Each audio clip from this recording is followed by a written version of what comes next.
السلام علیکم. آپ نے اکثر ہمارے چینل پر گیمنگ، روسٹنگ اور میم ویڈیوز دیکھی ہوں گی، لیکن آج ہمارا ٹاپک ذرا مختلف ہے. آج کا ہمارا ٹاپک ہے گالی.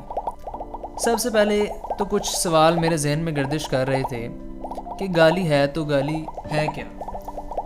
گالی نکالنا شروع کہاں سے ہوئی؟ ہم گالیاں دیتے کسے اور کیوں دیتے ہیں؟ کیا گالیاں دینا ضروری ہیں؟ کیا گالیوں کے بغیر بات مکمل نہیں ہو سکتی؟ اور گالیاں دینا کیا فخر کی بات ہے؟ اور اس حوالے سے ہمارے دین کے کیا احکامات ہیں؟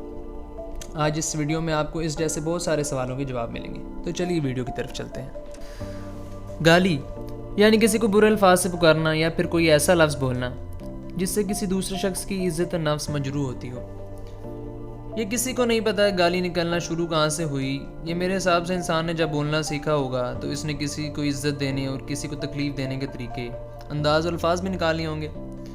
اب بات یہ آئی کہ ہم نے برا بھلا کہنا ہے، گالی دینی ہے تو دینی کس کو ہے؟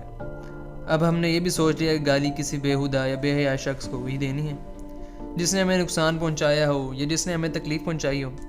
دوستو بات یہاں ہی ختم نہیں ہوتی. اب مسئلہ ہے کہ گالیاں دینا ضروری ہے یا گالیوں کے بغیر کیا ہماری بات مکمل نہیں ہو سکتی؟ دیکھو، گالیوں کے بغیر بھی بات ہو سکتی ہے اور گالیاں نکالے بغیر بھی ہم اپنے غصے کا اظہار کر سکتے ہیں.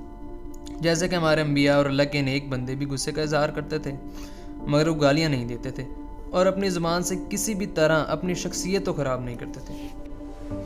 اب بات کسی ایک طبقے پڑھے لکھے یا جاہل کی نہیں، بلکہ اب گالیاں نکالنا ہمارا مجموعی مسئلہ بن گیا ہے. بڑے سے لے کر چھوٹے تک، باپ سے لے کے بیٹے تک، عورت ہو یا مرد، بوڑھا ہو یا جوان، سبھی اس گناہ کے کام میں بڑھ چڑھ کر حصہ لیتے ہیں جیسے کوئی ثواب کا کام ہے.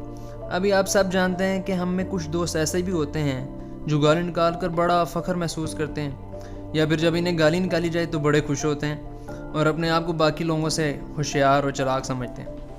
مثال کے طور پر میں کسی فنکار لڑکے کو کہوں یار تو بہت حرامی ہے، تو وہ بہت خوش ہوتا ہے اور سینہ چوڑا کر کے پھرتا ہے کہ اس نے مجھے حرامی کہا ہے. اب حرامی کا مطلب آپ سب ہی جانتے ہوں گے، مجھے بتانے کی ضرورت نہیں ہے. ابھی بات یہ ہے کہ میرے گالی نکالنے پر وہ خوش کیوں ہوا، وہ فخر کیوں محسوس کرنے لگا؟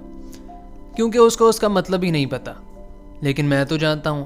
اب میں جانتا ہوں تو میرا فرض بنتا ہے کہ میں اسے بتاؤں کہ یار اس کا مطلب بہت بڑا ہے، یار اس کو ایزیلی نہ لو، یہ بہت بڑی بات ہے اور تھوڑا خیال کرو.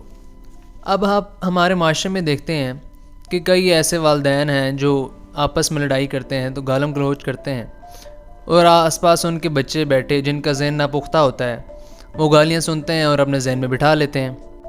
لیکن پھر جب وہی گالیاں اپنے والدین اور اپنے بہن بھائیوں کو نکالتے ہیں تو والدین کو بڑا دکھ ہوتا ہے. پھر بچوں کو طرح طرح کے طریقوں سے سمجھاتے ہیں، ان کو مار کے سمجھاتے ہیں. لیکن ہمیں یہ دیکھنا ہے کہ یہ چیز سٹارٹ کہاں سے ہوئی، شروع کہاں سے ہوئی ہے. جب ماں باپ نے گالیاں نکالی تبھی بچے نے سیکھی. بچے کے سافٹ ویئر میں یہ پہلے سے تو شامل نہیں تھی. اب ہمیں یہ دیکھنا ہے کہ ہمارے گالی دینے سے آس پاس ہمارے ماحول میں کیا فرق پڑتا ہے، لوگوں کے ذہنوں میں کیا باتیں بیٹھتی ہیں، ہم اپنی زبانوں کا غلط استعمال کہاں پر کرتے ہیں. یہ زبان ہماری شخصیت کو متعارف کرتی ہے. جب ہم اس زبان کا غلط استعمال کرتے ہیں تو لوگوں کو یہی پیغام جاتا ہے کہ ہم ایک غلط شخصیت ہیں، ہم ایک غلط خاندان سے تعلق رکھتے ہیں. ہمیں چاہیے کہ ہم اپنی زبان کا اچھے طریقے سے استعمال کریں. غصہ نکالنے کے اور بھی بہت سارے طریقے ہیں. ہمیں چاہیے کہ ہم کوئی ایسا طریقہ اپنائیں جس سے دوسرے بندے کی اصلاح بھی ہو جائے اور ہمارے غصہ کرنے کا مقصد بھی پورا ہو جائے. ہمارا یہ ویڈیو بنانے کا مقصد صرف یہی تھا کہ آپ کو اس حوالے سے آگاہی دی جا سکے کہ ہم جب بھی اب اپنی زبان کا استعمال کریں تو اس کو بہترین طریقے سے کریں اور کچھ ایسے الفاظ نہ بولیں جس سے کسی دوسرے کی عزت مجروح ہو. اب اگر آپ کو یہ بات سمجھ آ گئی ہے تو آپ کا فرض بنتا ہے کہ آپ اپنے دوستوں، رشتہ داروں، اپنے بہن بھائی، اپنے والدین کو بھی یہ بات سمجھائیں تاکہ معاشرے میں سکون اور امن آ سکے. تو دوستو آج کے لیے اتنا ہی. اب سے انشاءاللہ ہماری ویڈیوز دوبارہ سے اس چینل پر آئیں گی اور آپ دیکھیں گے کہ باقی ویڈیوز کے ساتھ اس ٹائپ کی بھی ویڈیوز آتی رہیں گی. So stay tuned with our channel the spirit of VGR. اللہ حافظ.